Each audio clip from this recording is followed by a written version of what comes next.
Good morning. Today is March 24th, 2022, and it's National Chocolate Covered Raisin Day, National Cheesesteak Day, and National Cocktail Day.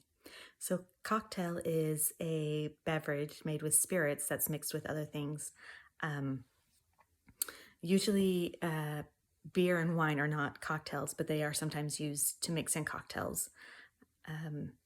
Cocktails first started coming around in the early 1800s, and then became really popular in the 1900s, especially during like Prohibition in the United States, because they used because of distilleries and stuff, because of Prohibition, speakeasies would use lesser liquor that wasn't very good, and so they'd add other stuff into it to hide the taste and also to make it easier, or to drink quickly in case there was a raid. Cocktails nowadays are seen, we think of them like fun, fruity drinks, and they're seen as kind of a girly drink. But back when they first became big in the early 1900s, they were not. They were a man's drink because it was frowned on for women to drink them. So that's some info about cocktails. Cheesesteak, originated in Philadelphia. Throughout the United States, they're normally called Philly cheesesteaks, but in the Philadelphia and the surrounding area, they're just called a cheesesteak. They began in South Philly, the early 1900s. There's lots of people that claim to be the originator of the cheesesteak. There's lots of stories going out. Most people believe that it was Pat and Harry Olivieri, who are really credited with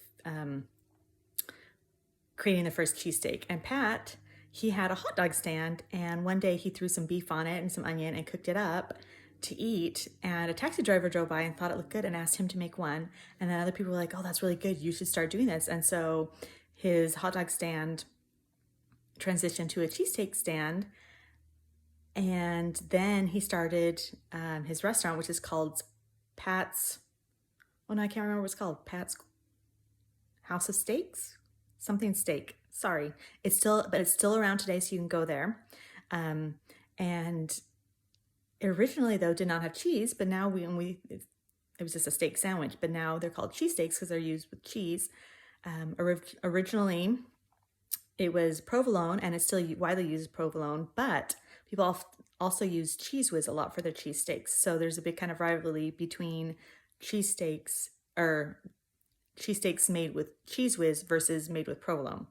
And then across the street from Pat's in the 60s, Gino set up another store called, and they're the big rivalry in Philly is Pat's versus Gino's cheesesteaks. So that's some information on the cheesesteak. And then last but not least, it's National Chocolate Covered Raisin Day. Chocolate covered raisins have been around for about a century. They first started, Raisinets is the first big company that was made to sell them. There are a lot of, and so they're like the name brand. When you think of chocolate covered raisins, you often will just say Raisinets. They've been around, like I said, for almost a century. They've been through multiple companies.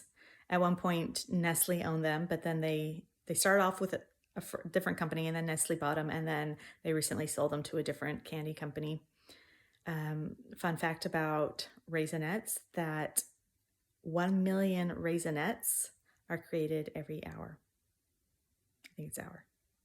Anyway, so happy National Chocolate Covered Raisin Day, happy National Cheesesteak Day, and happy National Cocktail Day.